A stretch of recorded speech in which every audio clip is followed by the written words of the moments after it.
dun, dun. Dun, dun, dun. What about that grunting? What do you guys think of that? It sounds like that thing at the beginning of what's Tim Allen's show called? Home Improvement. Remember Tim Allen goes, huh? Whoops, sorry, my phone is on. All right, how's everybody doing tonight? Hey guys, this is me reading stuff. I'm Robin O'Neill. It's a late Saturday night, so this is an After Dark podcast. Although it should have been a regular old podcast on Thursday, but somebody's been in a bad mood. Wah. If you've ever watched the Howard Stern show in the great days of Artie Lang, that's what he would do when people had serious, like actual, legitimate, serious, devastating problems. The joke was to go, wah, like amputees and stuff like that. Anyway, it's very funny if you check it out, and now I do that to myself all the time. I mean, things are sad, but, you know, what do I expect? It's life. Things get sad. Things get upsetting. This week has not been a good one for me. You know what's funny? This is how mentally healthy I think I actually am, though. When things go poorly, when my feelings are hurt, and people have certainly hurt my feelings this week, I'm still okay. Like, as bad as it gets, it's funny, I go through the emotions like I normally would, and like you should. I think one should feel hurt when people do hurtful things, right? And you do it, but you're still okay. And you give yourself a break. Like, for instance, today, by the way, I have noticed this about myself. I tend to get, if I have any residual anger or upset, it tends to come out when I'm in the shower. For whatever reason. That's when I do my angry thinking. So, by the way, is what I'm trying to say. I have a question for you. This is the question of the week. How hot do you like your showers? Do you like them cool? Do you like them mildly warm? Do you like them warm? Do you like them hot, or do you like them scalding hot? I'm gonna ask you that question, and I'm going to tell you right now my answer. Let's see if you can guess it right now. I'm giving you a chance. Go ahead and guess what you think I like. You guessed it, scalding hot. I love burning hot. You know what else about me? Those of you who know me know this. My hands are basically like oven mitts. They can touch incredibly hot objects, like straight out of the oven even, and not get burned. It's the weirdest thing, and people don't believe me until they see it. Like, something about the palms of my hands don't get affected by heat. I think it's because I've talked about this my hands are very hot. I'm very hot anyway. Like, my neck is hot, my hands are hot. I hate being hot. My hands maybe are so hot and sweaty and gross that whatever they encounter is like, can't be grosser than my hands. So I don't know what it is. Anyway, hot shower, angry feelings, upset, hurt. And then it just started to pile on, like all sorts of other things I'm upset about. And again, I have these aren't just like, oh, Robin's being a baby. I actually have legitimate reasons to be upset. In all sorts of ways. I'm talking across the map, family, friends, acquaintances, strangers. Like, there are plenty. If I told you all the reasons, you'd be like, oh yeah, sorry girl. Anyway, I have these angry conversations in the shower. I'm not saying it's a good behavior. It's not every day, but when things are going on, I notice when I'm in the shower, I tend to get most upset. I turn that shower into a bath, and this is me taking care of myself. While I was taking the shower, I was like, all right, I washed my hair, I'm clean. Now is time to just calm the fuck down. So I stepped out of the shower, turned that shower into a bath with my lavender Epsom salts and this is all Dr. Teal's products, by the way. Product placement, Dr. Teal's Epsom salts and foaming bath. I recommend eucalyptus and spearmint and lavender. I clearly should get sponsors because I think I could make money. I could go on and on about Kleenex with lotion and the Cool Touch. I could go on and on about Dr. Teal's. I talk to people at the store. If they're around that area and they start talking to me, that I will talk to them. We could talk endlessly about it, me and the strangers in the bubble bath aisle. Anyway, so I took a nice bath. I was going to read the book I'm reading, but honestly, I just had to sit there. And I'll be honest, I cried. I just had a good cry. I can't believe I'm admitting it, but it's true. I just cried. And yeah, that's the end of that story. I don't know what I was talking about. Hot showers. Anyway, it's weird. So I'm in this mood of being, having a really rough time and also knowing how strong I am. And that feels good. But also knowing how overwhelmed I am right now and how fragile my body is, unfortunately. Oh, but you know what? Speaking of all my body problems, I'm always talking about health problems, but I want to go ahead, if it's full transparency, when I'm going through the shit that I go through with my body, I wanted to go ahead and report 2 excellent pieces of news. This is oversharing, but I don't care because I don't believe in oversharing. I do believe in oversharing is what I mean. I don't believe anything's an overshare. Well, there probably is oversharing, but you know what I mean. I have never had a mammogram where something didn't go wrong and I had to get something removed. All benign, thank God, for now. And this was the same thing where I was going in because my doctor felt something. And a year and a half ago, when I got a mammogram, this breast specialist felt another one growing, and they're like, well, let's just wait until next year. I'm sure it's fine. I'm sure it's another benign one. So I had a mammogram recently and thought for sure I was going to have some problems. Guess what? First time ever in my life, it came back with results being totally fine. No problems. So that was a miracle and very exciting. And then the other one was, for those of you who are newcomers, I have a very serious heart valve condition, and I'm just kind of waiting for the day when I have to have a replacement surgery. Not a heart transplant, but a very serious valve. It's hard to explain, but anyway, I'll have to get a new valve. And I never know, I've been off of caffeine now for a year and a half because of all of this, which was great. I never should have been on caffeine. My EKG, I have to get an EKG every 3 to 6 months now, and an echocardiogram. I take little EKGs at home all the time. I can't believe I'm almost at 8 minutes. Anyway, great news. It's what you hope for when you have this condition is that you don't want any change in your heart condition. And there was no change. It's the same as it was 3 months ago or whenever I went. So that is so exciting. So thank you guys for always being so nice and thinking about me. And you know what I think it was? That I got a couple more reviews on Apple Podcasts. Just kidding, because I didn't get any new reviews. That was just my way of saying, if you're listening to this podcast and you like it, look, I don't ask for a lot. I don't ask for money. I don't have real advertisements. I'm just giving you my heart, and I'm just giving you some good stuff to read. Please write a review. There are so many, the amount of listeners compared to reviews is ridiculous. So please, if you could get on Apple Podcasts and write a little review, it would really mean a lot to me. I can't tell you, I'm not trying to guilt you into it, but seriously, my life kind of is rough right now. So when I do get a nice review, it honestly, it makes me very happy, is all I'm saying. I'm not, no shame in my game. What am I going to say? It makes me sad when I get a nice review? No, I like hearing feedback. It makes me happy. I'm sort of regretting what I was going to read to you. So, how am I going to do this? Well, look, it's poem time, and I was going to read you. Well, I'm still going to read you. I just tried to figure this out, but I'm immersed in it. So I'm going to read you something from Harold Bloom's book, How to Read and Why. That's a Simon & Schuster book, a very important book, I might add. If you've ever wanted to read a book that's sort of referring to the necessity of reading, I don't know.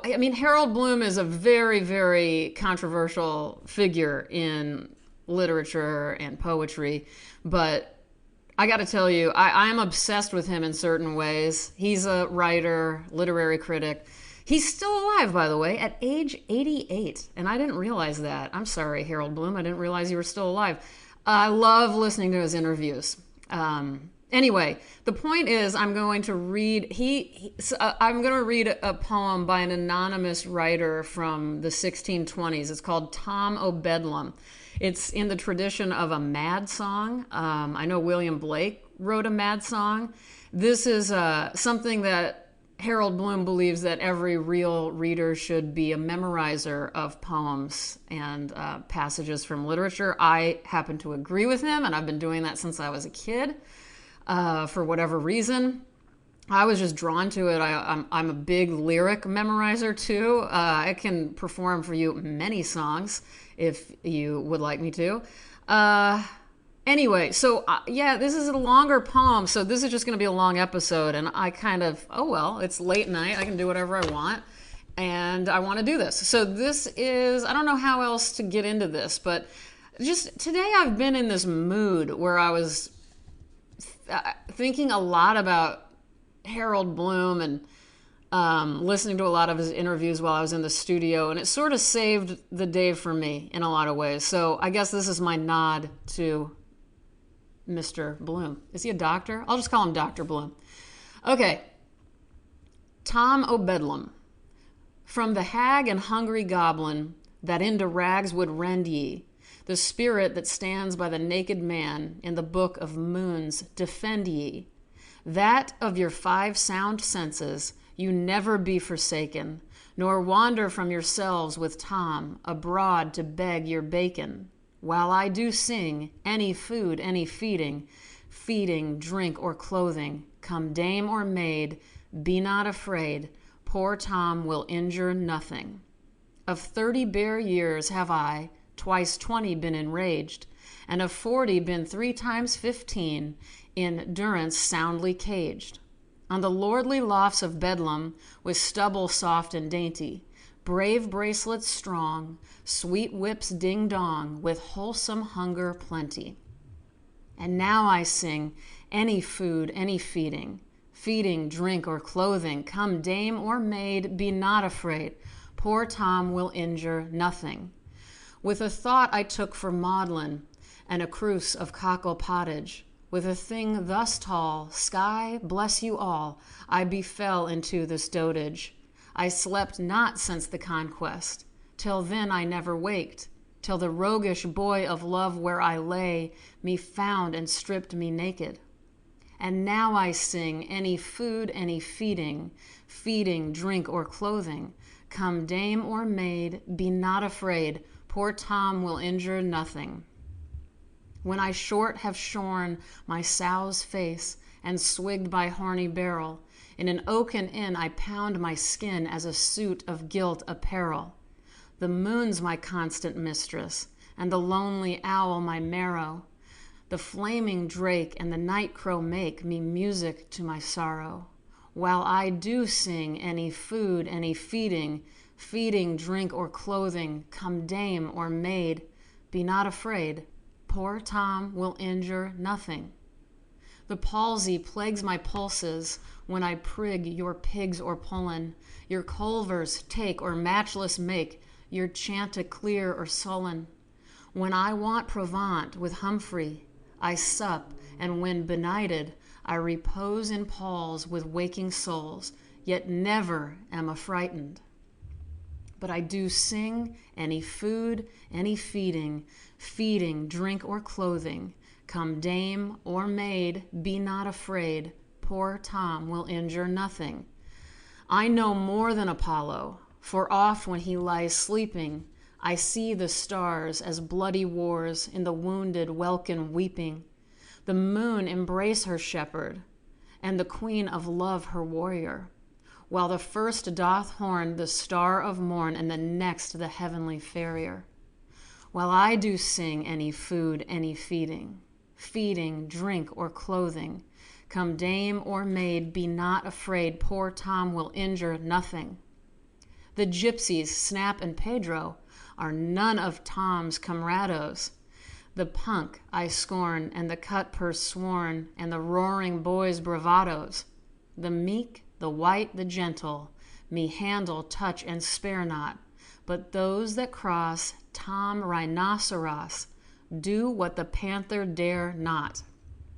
Although I sing any food, any feeding, drink, or clothing, come dame or maid, be not afraid, poor Tom will injure nothing.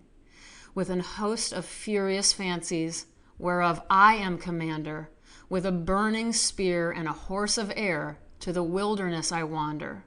By a night of ghosts and shadows, I summoned am to attorney. 10 leagues beyond the wide world's end, methinks it is no journey. Yet I will sing any food, any feeding, drink, or clothing. Come dame or maid, be not afraid, poor Tom will injure nothing. And that is it. And I know this is atypical of the types of things I read on this podcast normally, which is what makes it fun. I don't want to get into any habit of types of poems or readings. So, yeah, I mean, I guess it is thought that the person who wrote this was in this hospital in London. I think it was a kind of like an insane, I don't know, the psych ward or something. And I think this poem is constantly like chanting how he wants everybody to understand that he is harmless, basically. So, I mean, that's a part of it anyway. But if you get this book of Harold Bloom's, again, How to Read and Why, you'll hear more about that. And there's so many, I mean, he doesn't want it to be considered an anthology, but it is.